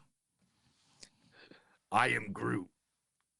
He makes us high and loves him like he's some liability. The story has been yours all along, and you didn't even know it. Go to hell, you sick son of a bitch. She's a good dog. There's no good. Oh, there's no God. That's why I stepped in. Everyone deserves a second chance.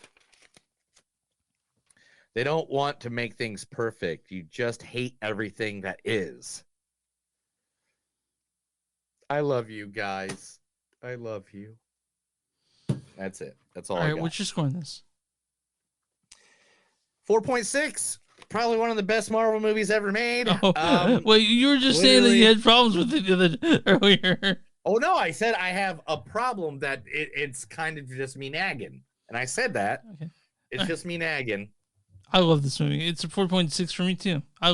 This is my favorite. Like, this is probably my second favorite Marvel movie. Or third favorite. Ever. Did you ever see it with your face? I saw it with my face on Monday. So, Neil, I'm on RottenTomatoes.com. What is the audience score for Guardians of the Galaxy Volume 3?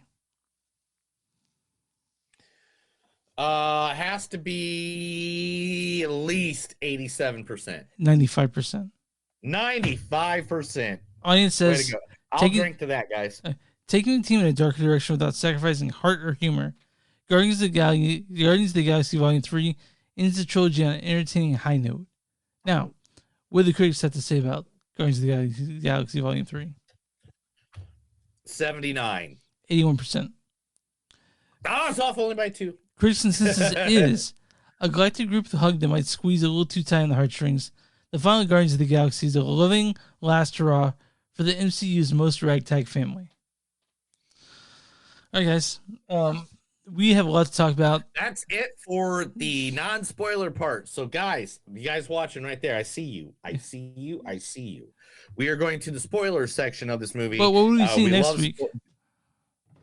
I don't know. Yeah, we're seeing the Hypnotic and the Mother, our Bennifer episode. Because Ben Affleck still shares. We're doing the Bennifer thing, right? Yeah, we're doing the Bennifer thing. Ben Affleck stars in the Hypnotic at the theater, and J-Lo's at Netflix. Yeah. So we're watching Bennifer. Yeah, we'll just call it the Bennifer episode. But yeah, that's next week, and that we get that we got Fast Furious. But yeah, if you guys want to tune next week for our Bennifer episode, so thank you guys. Yeah. So we'll see you guys soon. So at this point, Chris is going to play a clip of my favorite thing that I've ever heard that I handed over to him to play for one of the actors in this movie. He knows exactly what clip I sent him that I want him to play. I don't know. You do. Yeah, you do. Yeah, you do. Which one is that? And after that, spoilers. Which one am I playing? Come on. I gave you all those clips. Look at them and just think about it. You should know me well enough by now. I don't know. What you want me to play? Makes me sad, Chris. Makes me sad. Hold on. Is it? I'm Groot. Is that it? No, that's not it. Good for trying. Good. That's one for trying. You dare! That one? No. Drop it! That one? I mean, come on, man. I'm losing faith in you at this point. You gave me so many clips, I don't know which one. I know. That's why this is kind of a game, but there's only 9 people to choose from. Choose one. Is the Brad Cooper one? No. Is it? It's not Zoe Saldana. It can't be. It's not. I am Mantis. Right? No. It's not Sean. It can't be. It can't be. Thanks. Yes. Captain. Now just show me how to work this thing. Well, the turning thing there makes the songs go up and down. Made by primitive people. That is Show primitive. you some of my favorites. It's got Traffic. That's really good. They have some good songs. Thin Lizzy is a group I like a lot. There's a lady on there named Alice Cooper that I like a lot. She seems kind of angry, but kind of like stuff we felt when we were kids, you know? Cat. There's a cat. Yeah. All right. I love that. I love that. There's an Alice Cooper lady on there. Seems very angry. It's like the stuff, we talk about when we're young. I love that. It's like one of my favorite parts of the entire. All right. Anyway. All right, man. I laughed so hard when I found that clip, dude. So did you? All right. Now the ammo. So first, okay, go ahead. First, let's just do this. Let's just get it out of let's get this part out of the way. Let's get this done. All right. Any questions, Chris? It seems all pretty self-explanatory, but do you think the High Evolution is really dead? I don't know, and the reason why. You ready for this? Mm-hmm. I think that's how you bring in the X-Men. Oh yeah. Because what's the High Evolutionary want to do? He wants to create the perfect world. Create the perfect person, not the perfect world. The perfect world is just he needed a planet to put people on, right? Yeah. So the High Evolutionary always wants to, this guy right here always wants to be. I know, doesn't he look completely different in the comic book world? Here you go. We'll do a side by side. There you go. But he always wants to create the perfect beings. So how do you get to evolution? The next stage of evolution is the X-Men. Mutation. Mutation. So I think that's where we get the X-Men. Because this guy has been one of the biggie bad guys for decades. I mean, here he is fighting, I don't know, Galactus, the planet eater. Yeah. The High Evolutionary has all these kind of powers. And so, it's awesome. So okay, guys, you want me? What do you go ahead. Now like in the comic books, the Guardians continue out on without Quill and Drax and Nebula and Gamora and Mantis? And Yeah, you know why? Why? Okay, I'm gonna show you why. You ready? Mm-hmm. Which one of those guys is in that group? None of them. Okay, cool. Which one are in that group? None of them. Okay. Which one is in that group? Mantis. That's it. Mantis and Drax. That's it. Yeah. Oh, Drax. Mantis and Drax. Yeah. Yep. Here's the one they remade after the movie came out. So this is the remake of that. As you see, Drax is gray because Drax has always been green. He's gray because James Gunn is like, there's too many green people. Yeah, it's Gamora. Yeah, you need a different color. But here's the original. This is the original Guardians of the Galaxy. And none Do of you them. see one person? I don't see one person that's in that. Yeah. So here's the killer part. Okay, Are you ready for this? That's Peter and Rocket, and I see Gamora. I see. Yep. There's a couple people in that one. Mm-hmm. And here's another one that not a single of one of them are in that one. So how did James Gunn pick the ones he wanted? I don't know. They probably gave him like the right. That's the thing I didn't look up, and I should have. Yeah. And I apologize for that, but I did not look it up. But let's go over a few things I do have information on. So let's get through the stuff that I wrote down and I freaking went through. From the credits, we saw the Guardians of the Galaxy had a clip of the comic that said "Showtime A-Holes," which is a throwback to also the opening of Guardians of the Galaxy Volume 2 when Peter says it. Mm-hmm. But you see the clip of the actual comic book that he got it from. When the hand reaches in to get Rocket, it looks like the infamous painting of Man Touches God or the creation of Adam by Michelangelo. Mm-hmm. Nowhere is their headquarters like in the comics. That's actually in the holiday special, the head of a Celestial, which a Celestials is big beings from the Internals, or Peter's dad, Ego, which he's half Celestial. They bought nowhere from the collector. They stated that in the holiday special. They didn't state it here. So if you guys didn't know, that's where that is. Guardians of the Galaxy, the sign that they were putting up in front of that top of that bar was the Guardians of the Galaxy sign, but it was in the Cree language. So that's why it looked like it. And you're like, is that Japanese? Like, you know, what is it that they're saying there? So they even mentioned that they are like the new police of the galaxy because Thanos destroyed Xandar, which is where the Nova was in the first Guardians of the Galaxy. Right. You know, John C. Reilly with his like, I don't think anybody's 100% a dick. Yeah. You know, like, that guy. You see them use the Zune, the gift given by Yondu, just like right before he died, just like his mother gave him the music tape right when she was dying. So that's why he's so defensive of it. The new Guardians that were introduced was Cora Craiglin and Cosmo. Now, Cosmo the dog has been part of the Guardians of the Galaxy. We love for a long Cosmo. time. We're big fans of Cosmo. Now, he was a dog sent to the outer space by the Russians because the first animal ever sent to space was a dog. And in the comics, he's a boy. In the movies, he's a girl. That might have been Maria Bakova, by the way. This is voice for her. Yeah. So, and he got hit with cosmic rays, like the cosmic rays that the Fantastic Four got hit by. So he's telekinetic, telepathic, energy-based laser forms. And do you know who he is voiced by? Maria Bakova. I just said that. Right? Yeah, Maria Bakova from the Borat 2. Again, Gamora is Gamora from the Endgame and not Gamora from that. So make sure you understand that going into this movie. I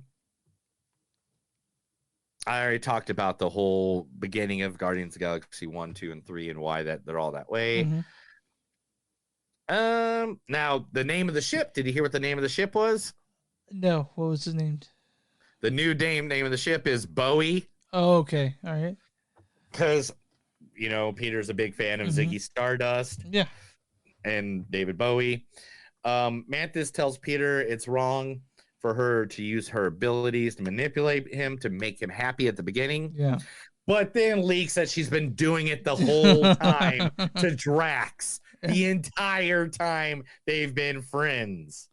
So that's kind of you know, stuff. Now, all right, here we go.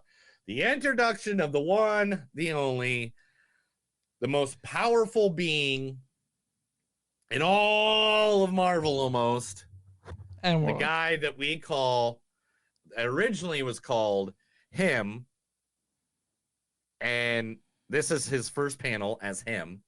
He was first created by Stan Lee and Jack Kirby in Fantastic Four 66-67, September, October 1967 as him.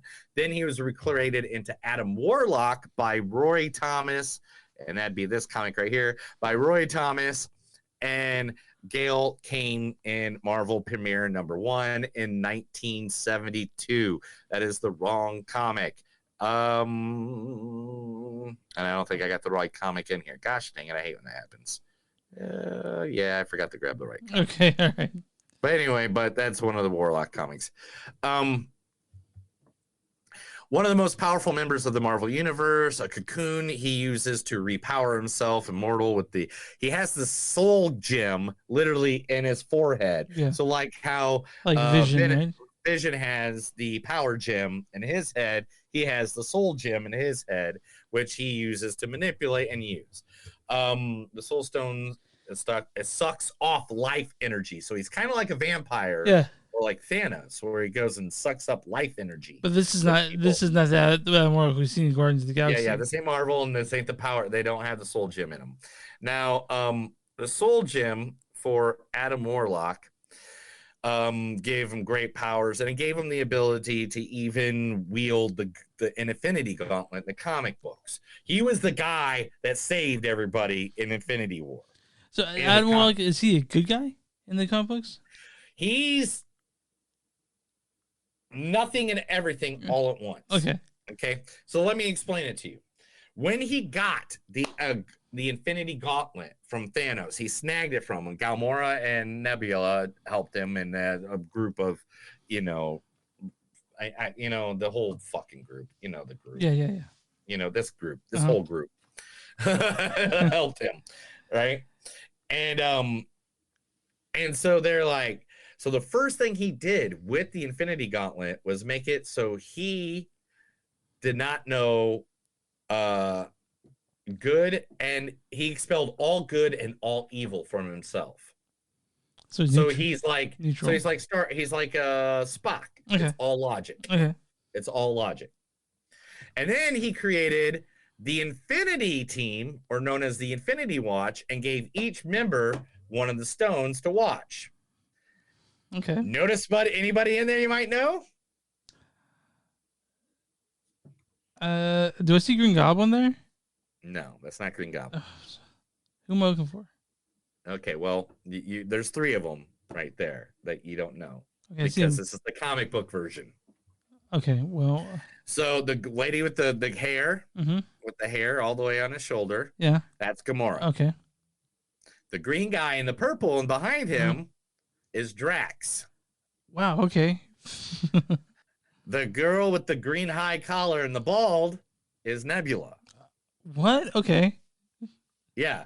So 3 members of the Infinity Watch were 3 people because he didn't want Thanos to get. And then they had a whole line, Warlock and the Infinity Lump. Great, and he's pretty much immortal, pretty much whatever. The Enclave is the ones that built him on Earth to make him the perfect being, which is cool because the Sovereign in the movies were looking for perfection. Mm-hmm. So you kind of equal it. And the Enclave look exactly like the high evolutionary guys. Oh, but the counterpart, yeah. Okay, cool. Like counter Earth. Gotcha. So then let's talk about high evolutionary real quick. Mm-hmm. High Evolutionary, again, was created by Stan Lee, Jack Kirby. First appearance, Mighty Thor 134, November 1966. What do he look like? This is what he looked like in his first appearance. He is actually, nobody knew that he was human. And that's one thing I didn't like about how they represented him, because he had a helmet on, and then at the end it takes off, and they're like, oh, he's just human. Yeah. He's just a human. He's scientist Herbert Edgard Wyndham, a genetic scientist from England who wants to create the perfect being or expand evolution. Created a place for his experiments called Wendigore, which they made the counter Earth. Is Wendigore. He was obsessed and learned with Dr. XX. Do you know who Dr. X is? That's Minister Sinister. In the X-Men world. Okay. He worked with Dr. Doom. He worked with he made Jessica Drew Spider-Woman with his stuff. Yeah. So he made Spider-Woman. Because of him, he created Scarlet Witch and Quicksilver. He created both of the twins for Magneto. Like, that's why I think he's the dude that will be the one that introduces X-Men to us. Cool. Now, all right. So we don't deep dive too much in that and bore you to death, because Chris is already looking like his face is spaced to nowhere. Like, he has like. What part did you cry at? That's what I want to know. When they're torturing poor fucking Rocket, man. How about when he went to when he was dying and he went to see Tief's, Floor, and Lila. Oh gosh, yeah. God, I was blubbering hard. Blubbering hard. All right, Nebula's new arm of nanotech was a gift from Rocket after she gave him Bucky's arm in the holiday movie. Mm-hmm. Kraglin is having issues because he sees himself as a lesser Yondu, and he even had silver teeth, and Yondu had gold teeth. Like, literally that much of a difference. Adam beats down Drax in the same spot that Ronan beat him down in Guardians of the Galaxy 1. Wow. Adam, 89P113 can be seen on the subject screen for Rocket back when they were arrested in Guardians of the Galaxy Volume 1. Oh, wow. On the little screen. Yeah. And Lila is one of his on the same screen in Guardians 1 is one of his compadres. No associates. Known associates, like group. In the comics, Lila was his love interest. She was from a world that where people were half human, animal bred. And she was like half otter. Yeah, she was half otter and animal bred, and which is kind of seen in their love interest in this. I cried so fucking hard when she died too. I was just like this is just tearing me apart. Oh my god. Let's see, Teefs and Four died too. I was just like, this is why would you do this to me?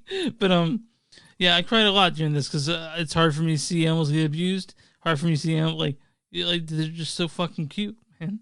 It's not. Now here we go. You ready for this? Yeah. 2 major things of foreshadowing happened during this movie. Did you catch them? Okay, what are they? I mean, like foreshadowing tells you, like, gives you hints of what's going to happen. So, what is the foreshadowing you saw? First, Drax says, we're going to kill one lonely, stupid guy. Some guy that nobody loves. And then Peter Quill's like, yeah, you're just making it sad. There's only one guy that dies the whole time, and it's a lonely technician dude that they had to rip the stuff off to go find the raccoon, who is lonely, has no friends, and they make it very clear through the entire movie he has no friends and nobody likes him. And there's one guy that nobody loves, stupid guy. That was exactly who it was. Then, are you ready for the next one? Yeah. Okay. All the movie, the entire movie. I said it twice already. But I know it was said more times than that. Peter. Oh, yeah, here we go. Here we go. I actually made it one of the spoiler facts. Are you ready? Mm-hmm. Okay, Peter clarifies multiple times that it's not a trap, it's a face-off. At the end, they take the face off the antagonist. Yeah, did you? They literally ripped the face off of the guy they're fighting. Like literally the whole movie he's like it's not a trap, it's a face off. Drax used his first ever metaphor. Oh yeah. Which he's not allowed to use metaphors. That's part of his character. They even state it in the first movie. Mm-hmm. The orgoscope, that planet weird thing that you go to, is a place grown from organic tissue. It's home to the Attribute laboratories. Okay, now this is a cool part, and you didn't even catch it because you don't read the comics and stuff like that, and that's okay. Everybody doesn't need to know everything to love what it is. Gamora shows up. Are you ready for this? Yeah. With the OG fucking Guardians of the Galaxy. Oh, yeah? The originals. The original lineup of the original Guardians of the Galaxy. So she shows up with the ones that are still alive or not $1 million to fucking rehire. Mm-hmm. So let's go with the ones that she showed up with first. She showed up with Stallone, who is Tokar, which is a.k.a. Starhawk, the original leader of the Guardians of the Galaxy. That's who Stallone plays. Matronix, whose voice, which is the icy, diamond-y looking guy that is voiced by Michael Rosenbaum. I know Lex Luthor from Smallville. Awesome. And Mainframe, who is voiced originally by Miley Cyrus, the floating mechanical head, but who did not return, and was voiced by Tara Strong, a.k.a. female Loki from the Loki series. Yeah. Now, the ones that did not return are obvious, and this is the reasons why. One was Vin Rames as Charlie 27, who was in Volume 2 of Guardians of the Galaxies. And let me find the picture so you know which one, this guy right here in the yellow in the middle. Vin Rames played him. Oh, okay. And the other, and the guy in the glass is Michael Rosenbaum. Yeah. You know, all right. So then the other person that we missed was Ali Ogard, and it's because I don't know, the person that played her kind of went and won a lot of awards this past year. Like mainly all the awards. Who was it? Michelle Yeoh. Oh, okay, yeah. Oh yeah. So that is the original Guardians. So when she shows up with the Ravagers, like literally, most of those people are the original Guardians of the Galaxy. So that was cool. High Evolutionary creates a Ninja Turtle. That was weird. Yeah. Nathan Fillion and Michael Rooker are in every James Gunn movie that he's directed. Well, Nathan Fillion's great. So is Michael Rooker. Yeah. Including this one now. You see a person eating an Orlean, which is the same lizard that Quill kicks at the beginning of Guardians of the Galaxy 1. Jennifer Holland, aka Harcourt from Peacemaker, or Shazam, Fear of the Gods, is a guard that walks in on Nathan Fillion when the weird shit's happening. Statue of Liberty is replaced by High Evolutionary holding a monkey, saying that all species evolved from monkeys. The first F-bomb in a Disney Marvel movie. Get in the fucking car. Open the fucking door. Yeah, open the fucking door, sorry. In Peter's backpack, we had Panther from the Thundercats, the Garbage Pail Kids, and Alf, alien life form, trading cards. Shelby the Walrus has a Cockney accent, which is originally Rocket. Rocket's the one that has that kind of accent. They did broken accent instead. So yeah, because he's Bradley Cooper. Peter called High Evolutionary a cross between RoboCop and Skeletor because he wears a lot of purple like Skeletor and his face is stretched like RoboCop. Makes sense. I don't have many more, so you're good. Okay. The little girl joins the team is Pi Lavelle, or also known as Pi Lavelle. In the comics, is the the fourth character to hold the title, Captain Marvel. Oh wow! Do you think that'll show up later or no? I have no idea, but yes, I do. 100%. One of the things I did see is that the Phi Lavelle is much different in the comic books. Like she's much older, and that she's this comes from like a line of like. But really you gotta famous think, when are we gonna see her next? I mean, because the Avengers movie is years away, bro. Yeah. But we are getting these people are gonna have plenty of time to grow up. Yeah. Sitting at the poker table was Howard the Duck, the broker, and Cosmos the dog. Chris Fairbanks plays broker, aka from Andor, and the guy who makes Michael Keaton tell him, "I'm Batman." Who are you? Oh yeah, I'm Batman. That's who that guy. The guy who played the broker. Oh, that's was funny. that guy. Rocket says that he was indeed a raccoon. Finds out that he was indeed a raccoon from North America and embraces it by finally calling himself Rocket Raccoon. Yeah. Groot, I love you guys, is to the audience saying that, hey man, you've been with them long enough now that you know what he's saying. Yeah, we didn't fear that. We didn't mention that as we were walking out of the movie theater. She's like, well, we've been with them for so long. It's like you can understand him now. And I was like, yeah, okay. And literally, that has been verified by James Gunn. Yeah. So 100%. That's why nobody reacted like he just first time talking. Yeah. Newspapers in one of the after scenes, the newspaper talks about Kevin Bacon talking about his alien abduction, which is from the holiday special. yeah. And Lila says somebody has a plan for Rocket. Lila says somebody has a plan for a rocket, which could be the one above all, which is Marvel's version of God, who is Jack Kirby. Okay. Yeah.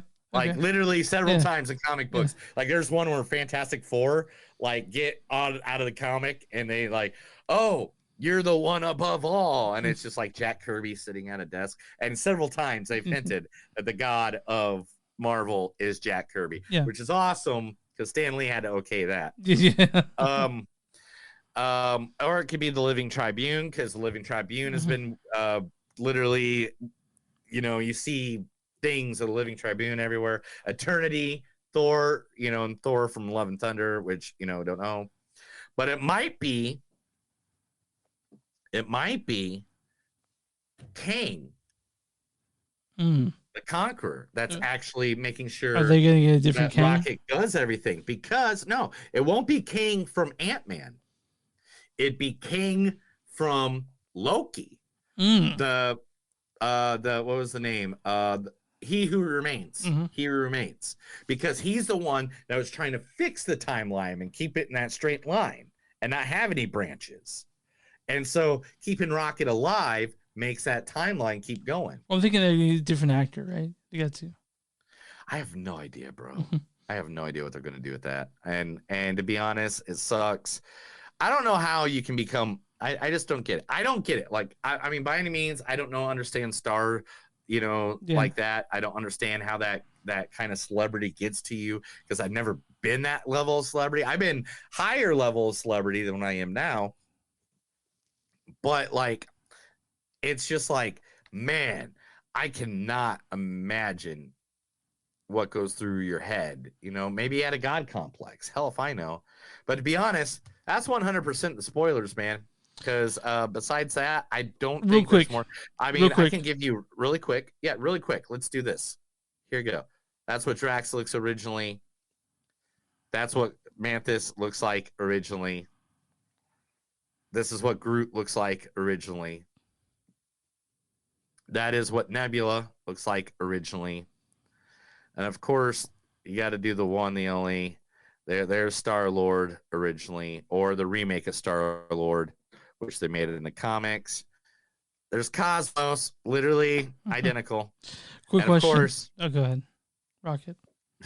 So go ahead. The end of this movie said Star-Lord will return. Where's he returning him? When is he going to show up in next, you think? Dude, he could be an Avenger. Because Star-Lord's been an Avenger before. Yeah. He could be in a Spider-Man movie. He could be, like literally, hey man, what movie coming up in Marvel's repertoire will you be upset if Chris Pratt just randomly shows up in? None of them. I'll be happy about it. Exactly. Like, there's just like so many. If Deadpool just starts showing up in every fucking movie now, fine with it. Because we're good with it. Like 100%.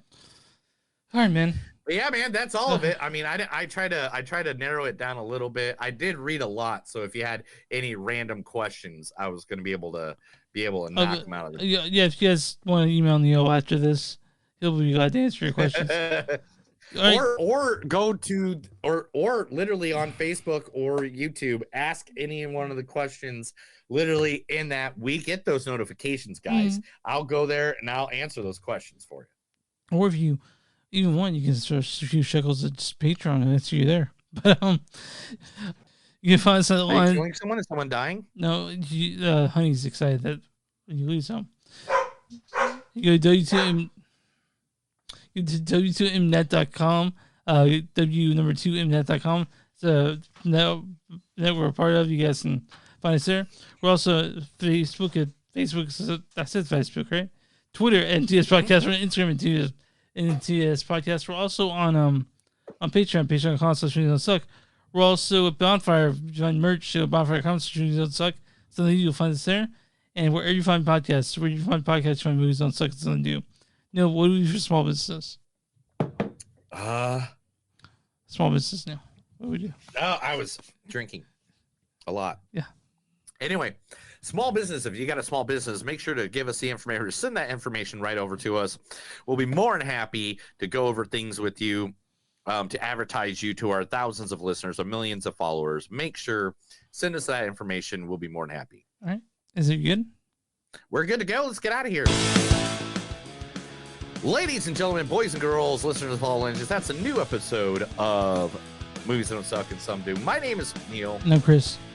And remember, guys, take care of each other. Take care of your friends. Take care of your family. Take care of your loved ones. Because guess what? That makes us all guardians of this galaxy. Have a good night.